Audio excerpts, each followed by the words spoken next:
का तो 18 दिन जेल में रहता है, पैसा नहीं देता है।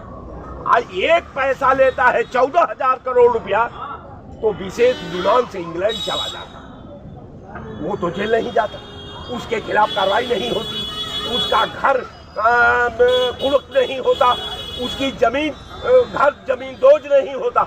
जमीन दोज तो एक गरीब का होता है कि उसका दुर्भाग्य ये वो छप्पर में रहता है। ऐसी है कि 70 सालों तक कांग्रेस ने राज किया, तब सबका घर कहाँ पक्का बना हुआ था। 70 सालों तक कांग्रेस ने राज किया तो हर घर में सरकारी नौकरी कहाँ तक थी। 70 साल तक कांग्रेस ने काम किया तो किसके बच्चे जो है पढ़ करके भीख नहीं मांग सकती। वो मूर्ति का सम्मान करने वाला दल है, वो भारत की आत्मा है, वो संविधान है, वो देश की एकता है, वो देश की अखंडता है और देश का विश्वास है।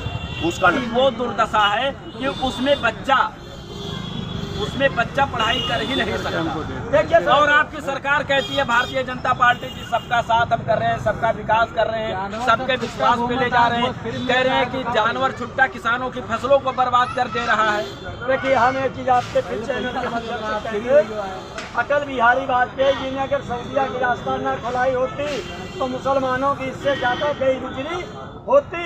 और एक चीज हम आपको बता दें, अगर ये गठबंधन की नीयत साफ होती तो आज 35 साल ये दुर्दशा कांग्रेस की नहीं होती। अच्छा, इसमें महंगाई और बेरोजगारी को लेकर के विपक्ष सरकार को घेरने का काम करता है, तो वहीं पर दूसरी तरफ मौजूदा सरकार सबका साथ, सबका विकास और सबके विश्वास की बात करता है, वो सोचती है। इन्हीं सब मुद्दाओं पे आज हम बात करने वाले हैं राजधानी लखनऊ की जनता से। आपको बता दें कि जो बहुत बहुत स्वागत है सर आपको हमारे चैनल पे। सबसे पहले आप हमारे दर्शकों को अपना परिचय बता दीजिए। विनोद राय हमारा नाम है, मैं एक कांग्रेस पार्टी का कार्यकर्ता हूँ। अटल जी, आपने 2 सवाल हम एक ही पैरे में आपने 2 सवाल किया। एक तो बदायूं की घटना का आपने जिक्र किया है और दूसरा जो है आपने जिक्र किया कि महंगाई। अब साहब हमको एक बात समझ में नहीं आई। तीसरा आपने एक और मुद्दा डाल दिया, सबका साथ, सबका विश्वास, सबका विकास।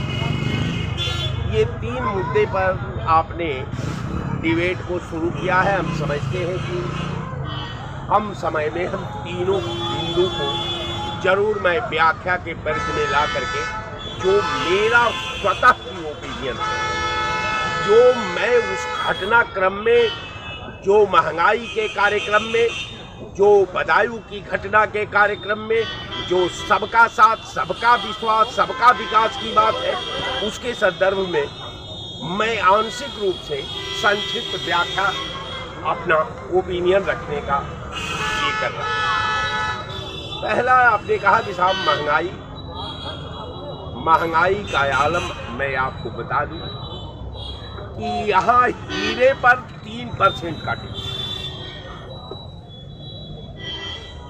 दही पर 18%, हीरा पर 3%, दही पर जो है 18%। अब आप दूसरे कॉलम में आ जाइए। अब आप आ जाइए जीएसटी, जो कपड़े पर, तो जीएसटी कफन पर 18% है, हीरा पर 3% और रेशम पर 3%। रेशम पर 3%। जितने बड़े तबके के लोगों का जो आवश्यक वस्तु है, सोना है, हीरा है और जो जवाहरात है, उस पे जीएसटी कम। गरीबों का सरसों के तेल पर 18%, शिक्षा, दवा पर 22%, खाद पर 22%,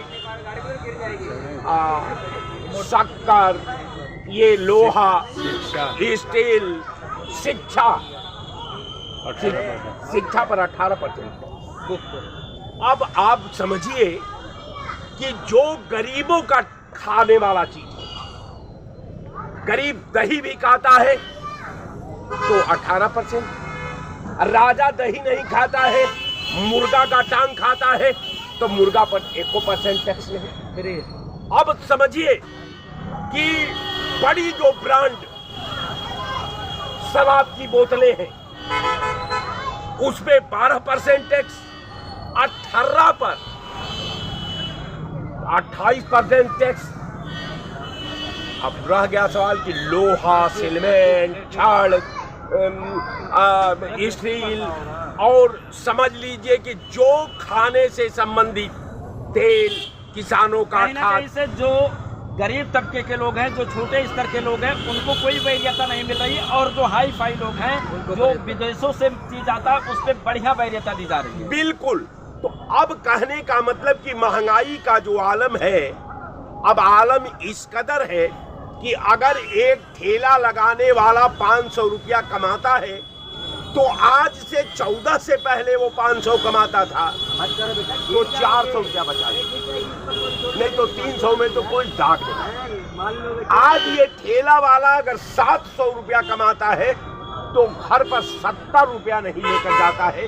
ये महंगाई का आलम है। अब रह गया सवाल कि जो टैबलेट हमको 2 रुपया में मिलता था, आज वो टैबलेट हमको 40 रुपया में मिलता है। ये महंगाई का आलम है। अब जो हमारे बच्चा 500 की फीस में पढ़ता था, आज वही बच्चा 5000 की फीस में पढ़ता है। ये महंगाई है। तो प्रधानमंत्री औषधि केंद्र खुला है, उस पे लोग क्यों नहीं जा रहे हैं? सरकारी स्कूलों में बच्चों को क्यों नहीं पढ़ा रहे हैं? क्या कुछ खास हो जा रहा है? सबसे बड़ी बात है कि सरकारी स्कूल में टीचर नहीं है, सरकारी स्कूल में छत नहीं है, सरकारी स्कूल में कंप्यूटर नहीं है, सरकारी स्कूल में कोई ट्रेनर नहीं है, तो बच्चा को पढ़ाएगा कौन साहब? यहाँ तो बच्चा को पढ़ाएंगे हम मजबूरी में, घर बेच करके पढ़ाएंगे कहाँ? तो गरीब बच्चों के लिए बताते हैं, आंगनबाड़ी केंद्र है, सरकारी स्कूल है, तमाम ऐसे सुविधाएं जो है, कहते हैं कि गरीब बच्चों को हम आगे बढ़ा रहे हैं, टीचर ही नहीं। अच्छा, हमको तीन जगह बताइए। राजा जी रास्ते से अवतरित होता है, एक भिखारी भी उसी रास्ते से आता है। कुदरत ने न राजा समझ करके भेजा, न भिखारी समझ करके भेजा, लेकिन हमारी विधा ने एक को राजा बना दिया, दूसरे को भिखारी बना दिया। तो इसमें कुदरत का तो दोष है नहीं, इसमें तो दोष हमारे विधा का है, विधा का संचालन करने वाले लोगों का है, विधा को मानने वाले लोगों का है। हम तो ये कहते हैं कि अगर न्याय संगत प्रक्रिया थी तो बहुत अच्छी बात है, लेकिन साहब 14 हजार करोड़ रुपया एक एक आदमी का माफ करते हैं। एक किसान अगर 5000 कर ले लेता है तो 12000 की आरसी जाती है, 18 दिन वो तहसीलदार के जेल में बंद रहता है, और 16000 कर लेकर के विशेष विमान से वो विदेश चला जाता। ये विधा है ना, यही कानून है ना। आप ही कहते थे ना कि एक देश एक कानून, तो कानून अडानी के लिए, कानून घर भरण के लिए आखिर दो कि एक कर्जा लेता है अगर 5000 रुपया का तो 18 दिन जेल में रहता है, पैसा नहीं देता है। आज एक पैसा लेता है 14000 करोड़ रुपया तो विशेष विमान से इंग्लैंड चला जाता, वो तो जेल नहीं जाता, उसके खिलाफ कार्रवाई नहीं होती, उसका घर कुड़क नहीं होता, उसकी जमीन जमीन दोज नहीं होता। जमीन दोज तो एक गरीब का होता है कि उसका दुर्भाग्य ये कि वो छप्पर में रहता है, सौभाग्य आपका वो कि आप राजमहल में रहते हैं। आपके लिए दूसरा कानून, आपके लिए दूसरी शिक्षा, आपके लिए दूसरा रहने जीवन यापन करने की व्यवस्था, एक गरीब के लिए दूसरा व्यवस्था। तो अब कैसे एक देश, कैसे एक कानून, सबका साथ कहाँ, सबका साथ कहाँ है साहब? लेकिन राज साहब, भारतीय जनता पार्टी ये भी कहती है कि 70 सालों तक कांग्रेस ने राज किया, तब सबका घर कहाँ पक्का बना हुआ था? 70 सालों तक कांग्रेस ने राज किया तो हर घर में सरकारी नौकरी कहाँ तक थी? 70 साल तक कांग्रेस ने काम किया तो किसके बच्चे जो है पढ़ करके सरकारी सर्विस पा गए? भैया तू बात 70 साल जब पहले हमको भारत मिला था तो इस भारत में सड़ी हुई कुकुड़ी भी नहीं मिलती थी। पूरा समाज जो है डाइन का ले रखा था। मैंने यहाँ तक कि जिस तरह डाइन अपने बच्चे को खा करके अपना जीवन यापन कर लेती थी, देश उस मुहाने पर खड़ा था। न देश के पास कोई शिक्षा थी, न देश के पास कोई टेक्नोलॉजी थी, न देश के पास कहीं सड़कें थी, न देश के पास कोई उद्योग था, न देश के पास कोई कॉलेज था, न देश के पास कोई मेडिकल कॉलेज था, न देश के पास कोई विश्वविद्यालय था, न देश के लिए कोई पावर हाउस, बिजली का पावर हाउस था। लेकिन उस समय तो कहा जाता था कि भारत सोने की चिड़िया है। बिल्कुल, वो समय भी पागल हुआ करते थे और आज भी पागल है। उस समय भी कटोरा भारत के हाथ में था और आज भी कटोरा हाथ में। अगर हाथ में नहीं होता तो प्रधानमंत्री जी ने कहा कि साहब हम विकसित भारत। अब आपने देखा इनके सारे प्रवक्ता डिबेट में आकर कहते थे कि भारत 5 ट्रिलियन डॉलर का भारत का स्ट्रेंथ होगा, यानी भारत चाइना के बराबर खड़ा हो जाएगा, भारत अमेरिका के बराबर खड़ा हो जाएगा, भारत रशिया के बराबर खड़ा हो जाएगा, भारत जापान के बराबर खड़ा हो जाएगा। इसलिए कि विकसित भारत, 5 ट्रिलियन वाला भारत। और प्रधानमंत्री विकसित तो हो रहा है राय साहब। अब बताइए कि अयोध्या में राम मंदिर बना दिया गया, तमाम लोगों को वहाँ रोजगार मिल गया, क्योंकि अब वहाँ पे होटल खुल गए, वहाँ पर लोग फूल माला बेच रहे हैं, वहाँ पर जो अब दर्शन करने के लिए जाएंगे वो ऑटो पे बैठ के जाएंगे, रिक्शे पे बैठ के जाएंगे, तो उनका पैसा वहाँ के लोगों को जो रोजगार कर रहे हैं उनके खाते में जाएगा कि नहीं जाएगा? बिल्कुल, आपने बहुत अच्छी बात की। पहले तो आप रोजगार जो मंदिर के संदर्भ में, मंदिर के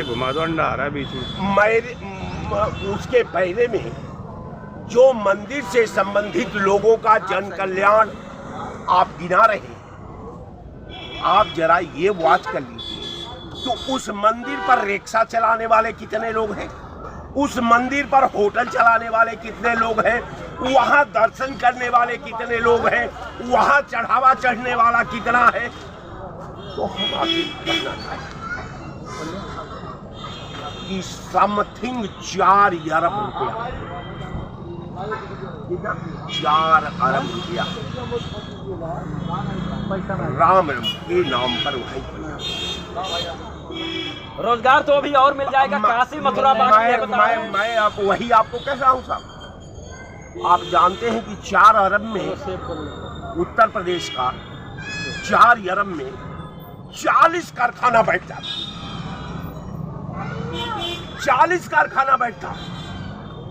आज 40 कारखाना बैठता, एक मतलब 1.5 करोड़ लोगों को रोजगार मिल जाता। लेकिन सरकार कहती है कि हमारे खजाने से 1 रुपया राम मंदिर में नहीं लगा है, वो तो ट्रस्ट द्वारा, तो ट्रस्ट तो जो है लोगों के लिए बनवाएगी फैक्ट्रियां। हम ये पूछते हैं कि वो ट्रस्ट किसने बनाया? वो ट्रस्ट जनता ने बनाया? वो ट्रस्ट साधु महंतों ने बनाया? वो ट्रस्ट शंकराचार्यों ने बनाया? कि वो ट्रस्ट उत्तर प्रदेश की सरकार, भारत सरकार के आदेश पर बनवाया? पहले तो ये क्लियर हो जाए। तो वो ट्रस्ट आप जान लीजिए कि वो सरकारी ट्रस्ट है जो उत्तर प्रदेश सरकार ने बनाया है, जो उत्तर प्रदेश सरकार ने वहां पुजारी नियुक्त किया है, उत्तर प्रदेश सरकार ने वहां ट्रस्ट की सारी भूमिका को एडॉप्ट किया है। तो ये तो सरकारी व्यवस्था है, इसको प्राइवेट व्यवस्था कैसे कर सकते? और दूसरी बात कि राम जन्म भूमि पर अगर मान लीजिए 100 लोग इकट्ठा हो जाते हैं तो हम उसकी बात नहीं करते।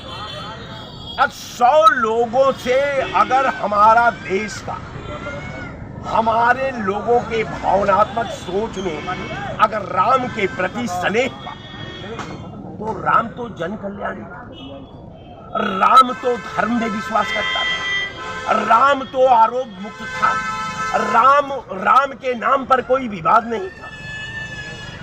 आप भी राम है, आपके नाम पर 1000 विवाद, आपके नाम पर तमाम आरोप है, आपके नाम पर यहाँ से न्यायालय तक का आरोप है। तो आपको ये नहीं कर सकते कि हम राम से कंपैरिजन हो सकता है, इसलिए कि राम को जो सामान्य रूप से हम लोग राम के व्यक्तित्व में, उसके आभा में हम अपना आराध्य को स्वीकार करते हैं। हम अपने भगवान को देखते हैं तो हम तो भगवान की पूजा करते हैं। तो उस राम के नाम पर अगर आपने ये जन कल्याणकारी, आपके निगाह में ये लगता है कि ये जन कल्याणकारी कार्य है, तो क्या जन कल्याण में भी भेदभाव होता है? क्या राम भी किसी से भेदभाव किया?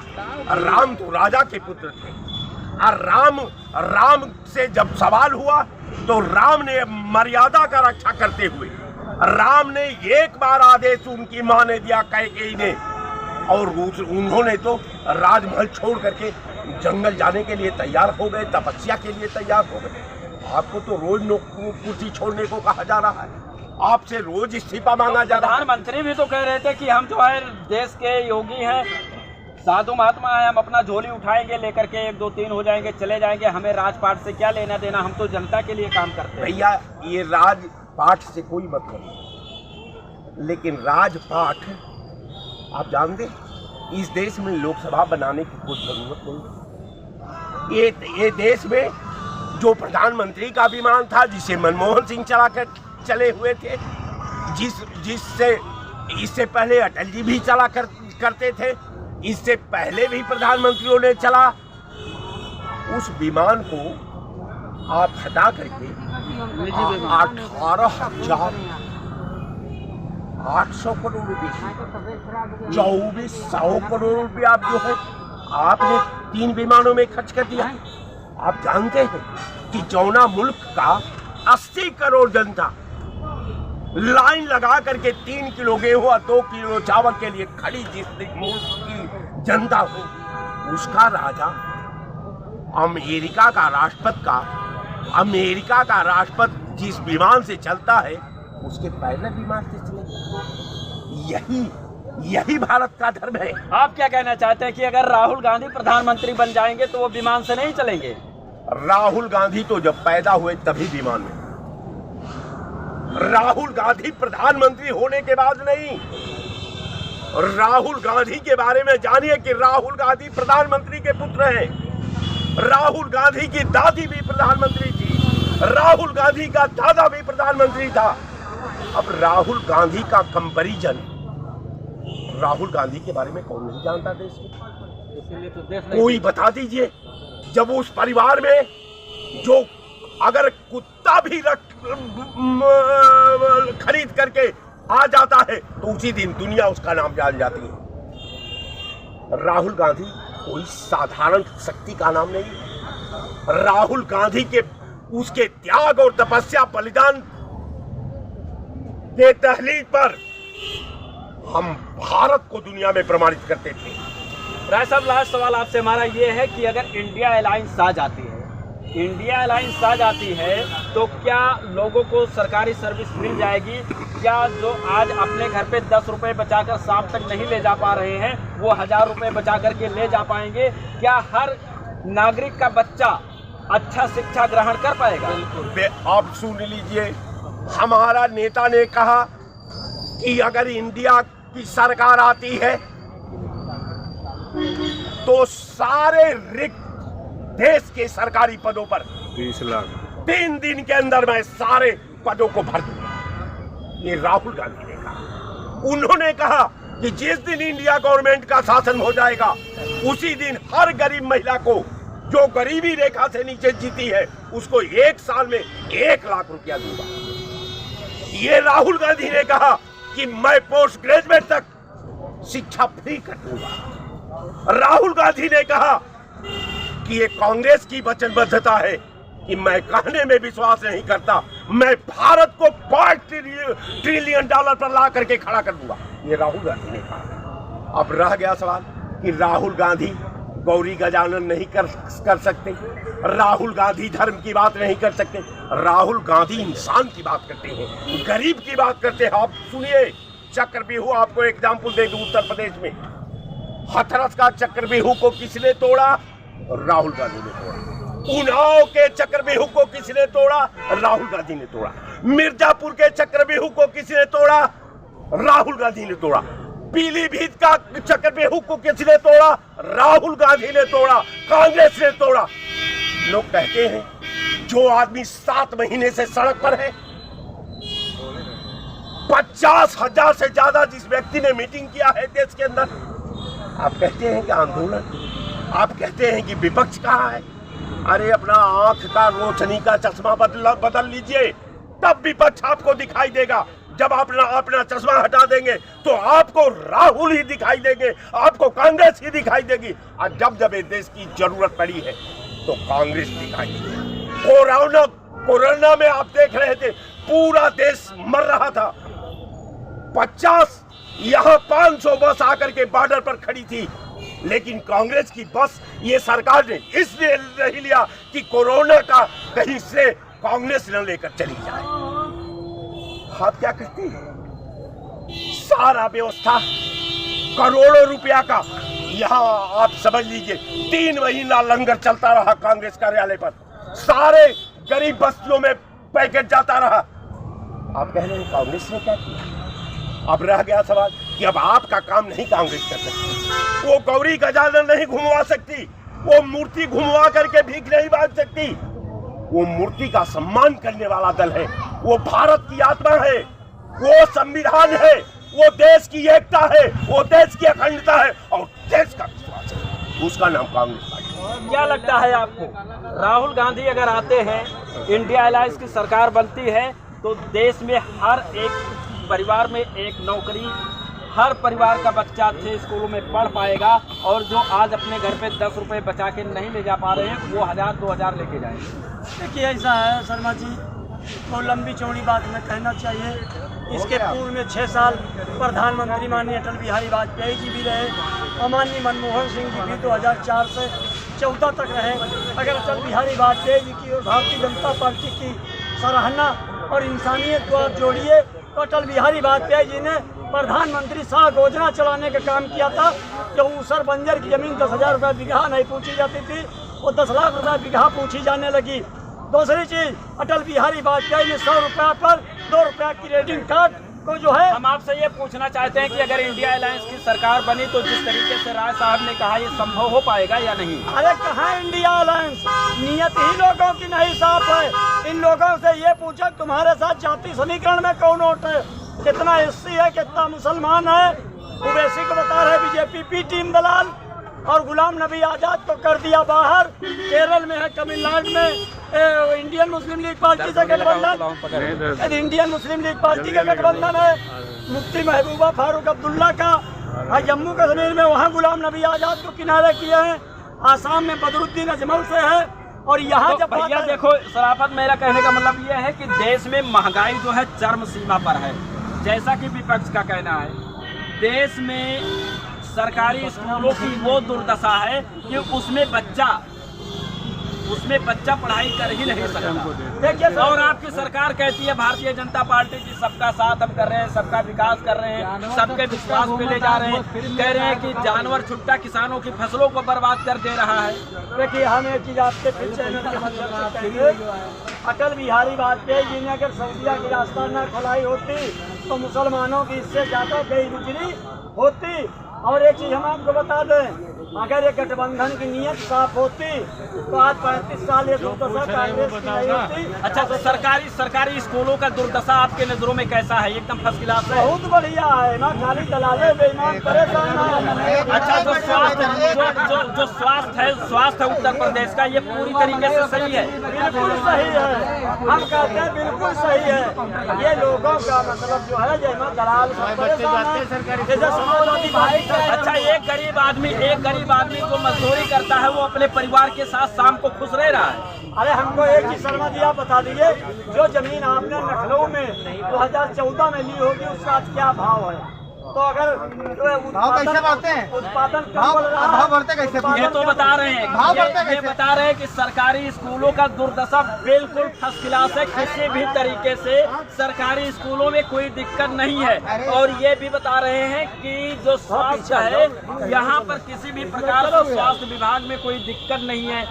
हर आदमी खुशहाल है। आप लोग कहते हो महंगाई है। किस पार्षद का बच्चा पूरे लखनऊ की बात कर रहा हूँ, सिर्फ लखनऊ की किस पार्षद का बच्चा सरकारी स्कूल में जा रहा है? यही बीजेपी के बनाए गए कोई एक पार्षद का नाम बता देंगे। पार्षद सबसे छोटा पद होता है, कार्यकर्ता तो थोड़ा ऊपर होता है, लेकिन हाँ सबसे छोटा पद होता है। किस विधायक और सांसद को तो छोड़ दीजिए, किस पार्षद का बच्चा सरकारी स्कूल में जा रहा है? 60,000 विद्यालय पूरे भारतवर्ष में बंद हुए हैं, सरकारी विद्यालय एक स्कूल नहीं खोला है, उल्टा नाम सिर्फ बदला है। केंद्र विद्यालय जो खुला था कांग्रेस के समय में, सुन लीजिए, अब उसका सिर्फ नाम बदला है, सिर्फ पीएम केंद्र विद्यालय हो गया है। सिर्फ पीएम केंद्र विद्यालय, सिर्फ नाम बदला है, नियत नहीं बदली, ना काम बदला। जिस तरीके से आप लोग बताते हो कि अगर इंडिया अलायंस की सरकार आ जाती है तो हर घर में नौकरी मिल जाएगी, हर घर का बच्चा अच्छे स्कूलों में पढ़ने लगेगा, महिलाओं को साल में 1 लाख रुपए मिल जाएंगे, क्या ऐसा संभव हो सकता है? कोई सरकार कर सकती है? जी हाँ, एकदम संभव हो सकता है। जो 30 लाख रिक्त पद जो बाकी हैं, अगर उसको ये सरकार भरने का काम करती है तो 30 लाख का मतलब हो गया 1 करोड़ 20 लाख आदमी का भरण पोषण होगा। क्योंकि एक परिवार में अगर एक मुखिया है तो उसके चार मतलब कैंडिडेट होते हैं घर में खाने वाले।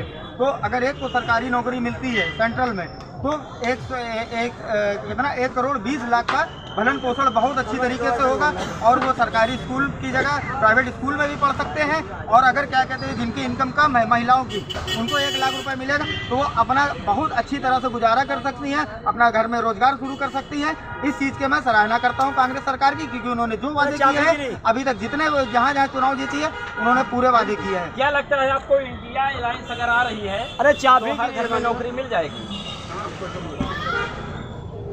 वो तो कह रहे हैं, राहुल गांधी कह रहे हैं अगर हमारी सरकार बनती है इंडिया अलायंस की तो हर घर में नौकरी देंगे, हर घर का बच्चा अच्छे स्कूलों में पढ़ेगा, महिलाओं को साल में 1 लाख रुपए महीने दूंगा।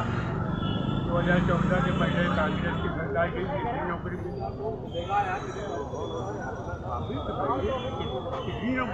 मतलब आपका कहने का मतलब है कि पहले ऐसा क्यों नहीं किया? पहले क्यों नहीं की भाई? क्या लगता है आपको अगर इनकी बात- इंडिया अलायंस की सरकार बनती है जो गठबंधन है तो क्या आप लोग खुशहाल हो जाएंगे? एक बात यार, नियत होती साफ तो जनता के लिए कब साफ।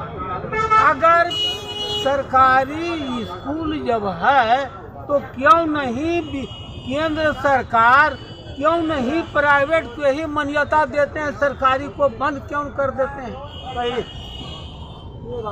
अगर बंद नहीं करते हैं तो नियत सरकार वाले जो हैं कहीं ना कहीं से प्राइवेट स्कूलों को बढ़ावा देते हैं। बढ़ावा नहीं, गरीब को जमीन में कर रहे हैं, जमीन में कर रहे हैं। क्या लगता है आपको क्या लगता है अगर इंडिया अलायंस सरकार बनती है तो आप लोग खुशहाल हो जाएंगे, सरकारी नौकरी पा जाएंगे? हो जाएंगे, नौकरी मिल जाएगी, आप घर में स्कूल मिल जाएगी। आइए एक लोग दोस्त और बात करेंगे उसके बाद में। क्या लगता है आपको जिस तरीके से इंडिया अलायंस की सरकार अगर बन जाती है तो हर घर में नौकरी मिल जाएगी, महंगाई एकदम दूर हो जाएगा भारत से?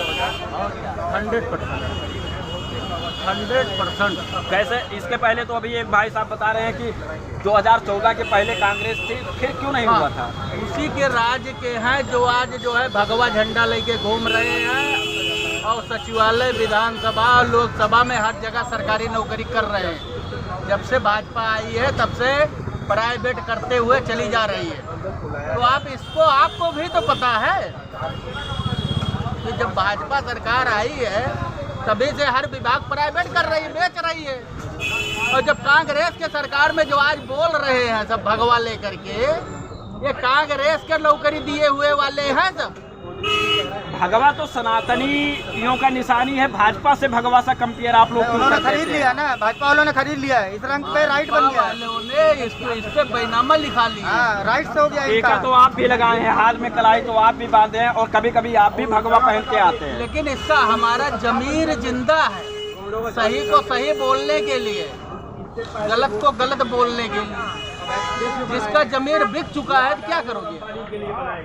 तो आपका भी कहने का मतलब है कि अगर इंडिया अलायंस की सरकार बनती है तो भारत में खुशहाली ही खुशहाली होगा, हर घर में नौकरी होगी, हर बच्चा अच्छे स्कूलों में पढ़ेगा। जिस दिन सरकार बनेगी 51 किलो देसी घी का लड्डू मैं चढ़ाऊंगा, चाहे कर्जा लेकर के चढ़ाना पड़े बजरंग बली को। चाहे कर्जा लेके चला, चाहे कर्जा लेकर के चढ़ाना पड़े, लेकिन 51 किलो में लड्डू जो है बजरंग बली को चढ़ाएंगे जिस दिन सरकार ये बदल जाएगी, क्योंकि ये गरीब को गरीब बना रही है, अमीर को अमीर बना रही है। और पूरे देश में जो है तराही तराही मची है, चड्डी फटी है, फिर भी भाजपा भाजपा भाजपा लोग कर रहे हैं। आप सभी दर्शकों को बहुत बहुत धन्यवाद। ये महंगाई का मुद्दा जो था हमारा, इस महंगाई के मुद्दों को लेकर के आप क्या सोचते हैं? जिस तरीके से एनडीए सरकार, भारतीय जनता पार्टी की सरकार कहती है सबका साथ, सबका विकास और सबका विश्वास, और हमारे राज्य में किसी भी तरीके से कोई गरीब हो, कोई कमजोर हो, किसी भी प्रकार से कोई दिक्कत नहीं है, तो वहीं पर विपक्ष कहती है कि देश का हर एक नागरिक गरीबी झेल रहा है, बेरोजगारी झेल रहा है और हर आदमी नर्वस है। बाकी आप क्या सोचते हैं कमेंट करके ज़रूर बताइएगा। वीडियो को शेयर भी कीजिएगा ताकि देश के हर एक नागरिक तक पहुंचे और आने वाले लोकसभा 2024 चुनाव में वो अपना मत उन्हीं को दे जो देश के लिए, समाज के लिए और गरीब कमजोर वर्ग के लिए आवाज़ उठाता हो। इसी के साथ आप सभी देशवासियों को जय।